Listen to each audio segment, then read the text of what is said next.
7. gününde karşılıklı tehditler, bombardımanlarla süren bir savaşı görüyoruz. Öncelikle gelinen aşamaya ilişkin değerlendirmelerinizi almak isteriz. Bir diğeri, bu savaş sadece İran ya da İsrail'in karşılıklı anlaşmazlığından doğan bir savaş mı? Ki çokça yapılan yorumda Orta Doğu dizaynının geldiği yeni bir aşamayı ifade ettiği vurgusu var.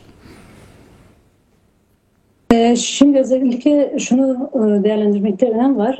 7. gününde saldırıların daha da şiddetlendiğini görüyoruz. Özellikle bugün sabah saatlerinden itibaren İran 20'den fazla füzeyle saldırı gerçekleştirdi ve ondan sonra İsrail'in de İran'ın özellikle Irak ve Tenz nükleer enerji sistemlerine saldırısı gerçekleşti.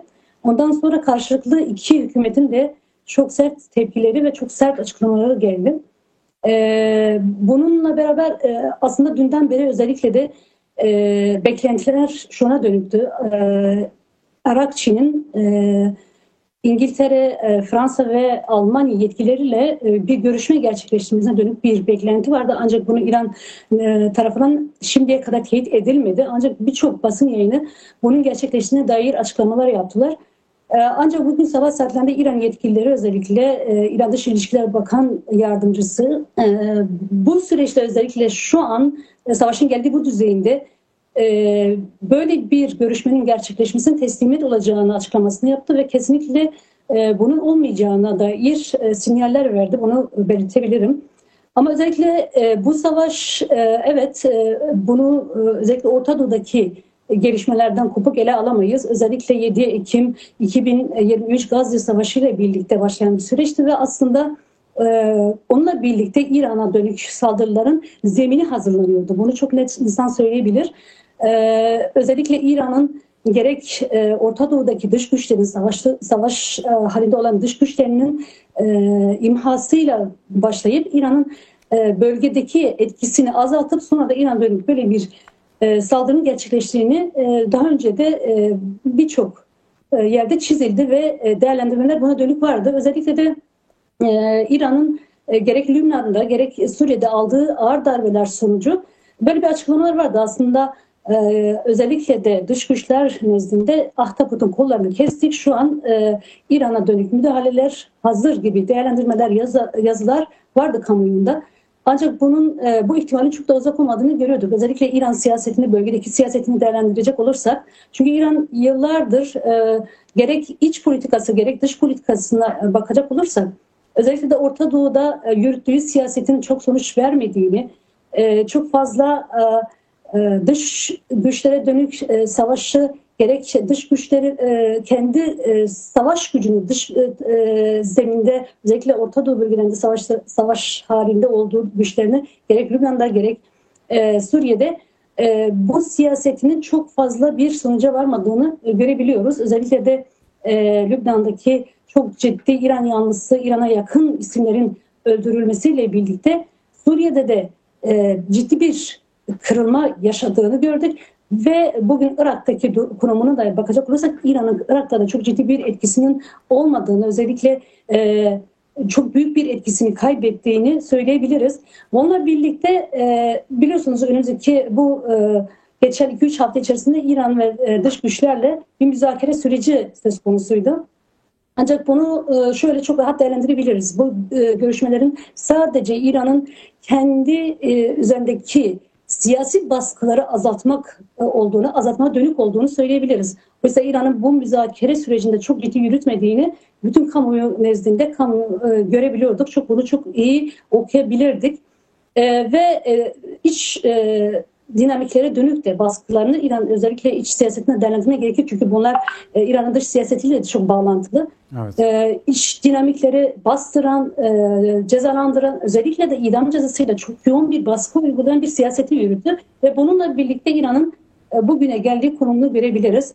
Elbette bu savaş nereye gideceğini çok belki somut değerlendirmek şu an için erken. Ancak şunu söyleyebiliriz. İran var olan politikasıyla şimdi de gördüğümüz gibi özellikle mesela savaşın geliştiği bu dönemlerde halkına dönük yürüttüğü politikayı bu savaş sürecinde de çok net görebiliyoruz. Özellikle İran hükümetinin çok yoğun saldırılara rağmen halkının sığınabileceği, hatta bir sığınağın olmadığını, halkın gerek savunmasını gerek önceden böyle bir savaşa her açıdan hazırlık yapmadığını görüyoruz. Halkı düşünmediğini görüyoruz. Daha çok kendi iktidarının sürdürme derdinde olduğunu çok net olarak görebildik. Ve bunu aslında gerek sivil kurumları gerek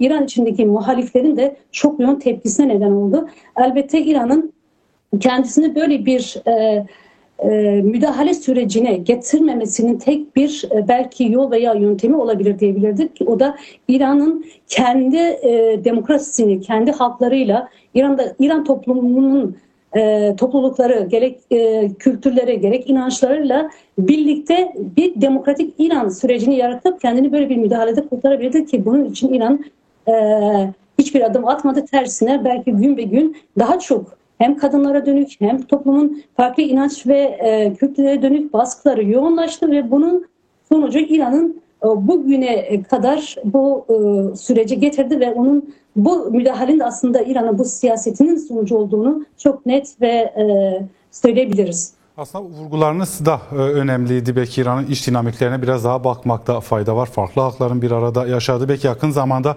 Xinjiang Azadi devriminin yaşandığı bir ülke, ancak rejimin, iktidarın saldırılarını da halkına adeta savaş halinde bir rejim görüyoruz. Bu nasıl bir mesaj veriyor halklar açısından? Şimdi halklar gerek Kürtler başta olmak üzere, çünkü Kürtlerin özellikle Xinjiang devrimiyle birlikte çok en dinamik güç ve aslında bu devrimin, kadın devriminin öncüleri olarak Kürt ve Kürt halkının nezdinde de kadınların öncülüğü çok önemliydi ve bu kadın devriminde Kürtlerin ve Kürt kadınların öncülüğü neticesinde bütün İran coğrafyasına yayılan bir devrim havası vardı ve aslında halkların İran'a dönük pek fazla İran rejimini baskılayacak, İran rejimini gerileyecek bir istem veya bir şey yoktu. Daha çok İran'ı nasıl demokratikleştirebiliriz? Bütün halkları nasıl kucaklayabilirsiniz? Bütün halkları, kadınları, gençleri, bu toplumu nasıl daha ileri bir düzeye taşıyabilirsiniz dönük bir talepti. Özellikle de kadınların bu çağrılarını yoğunca dile getirdi, ancak hükümet her seferinde buna kulak asmadı. Tam tersi geri adımlar attı ve her seferinde dış siyasetinde bir tıkanma yaşadığında iç dinamiklere dönük baskılarını yoğunlaştırdı. Özellikle de kadınların, ki siz de biliyorsunuz, özellikle kadın devriminden sonra çok yoğun kadın öncülerine, kadın siyasetçilerine, kadın aktivistlerine yönelik baskılar oldu. Ve birçok Kürt kadını da başta olmak üzere kadınlara idam cezası verildi. Ve bunu da çok net bir biçimde de ifade ediyorlardı. Biz farklı seslere izin vermeyiz. Bizde sadece tekli mantık, aslında Türkiye'de bunu yoğunca gördük ama İran'da da tekli mantık hep ön plandaydı. Herkesin tek renk olması, tek dilin olması. Yani kadın devriminin taleplerinden bir tanesi, kadınların tüm toplumsal sahada, toplumun her bölümünde ortak iradeye sahip olması, siyaset başta olmak üzere, toplumun diğer inançların kendini rahat ifade edebilmesi, Kürtlerin yaşanabilmesi ve bu çoklu kültür, çoklu inançların bir zenginlik olduğuna dönük bunu defalarca rejime lanse edilmesine rağmen maalesef rejim buna karşı kulaklarını astı ve her seferinde dış siyasetinde bir tıkanma yaşadığında içe dönük bir baskıyı arttırdı ve idamlar gerçekleşti.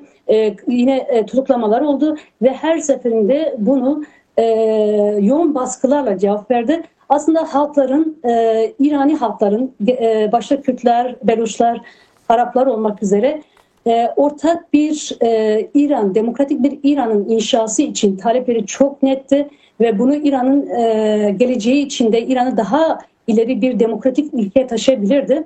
Ancak kanaatimce İran bu tarihi fırsatı kaybetti. Elbette bu çok geç değil. İran halen de bu mücadeleci halkların taleplerine kulak verirse bence İran sadece bu kriz değil, ileriki krizlerde de çok ciddi bu krizleri aşabilir ve daha demokratik bir İran, bütün hakları kucaklayan, kadın haklarını tanıyan, demokrasiye açık olan bir İran olabilir.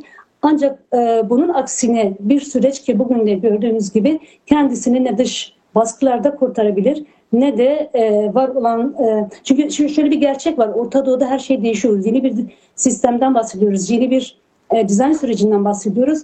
Ve bu süreç gittikçe de bölgeyi kapsıyor. Türkiye'ye doğru, diğer coğrafyalara doğru ilerliyor. Bunun için de Orta Doğu'da eğer gerçekten bir demokratik Orta Doğu ve özgür bir Orta Doğu istiyorsak halkların, kadınları başta olmak üzere halkların demokratik taleplerini dinlemeli. Özellikle de vurgu yapmak istiyorum. Pejat'ın bir açıklaması vardı. Bence çok önemliydi.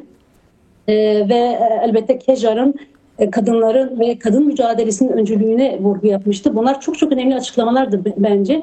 Ve bunlara bütün İrani partilerin kadınlar başta olmak üzere herkesin kulak asması ve bence bu açıklamalar etrafında kilitlenip mücadeleyi daha ileri bir süreci taşıyabilirler ve bu süreci belki halklar lehine çevirebilir. Daha büyük bir devrim, aslında şunu diyebilirim, kadın devriminin devamı olarak bu süreci ilerletebilirler.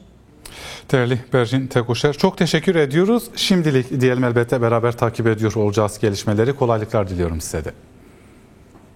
İyi yayınlar. Çok sağ olun, çok teşekkürler.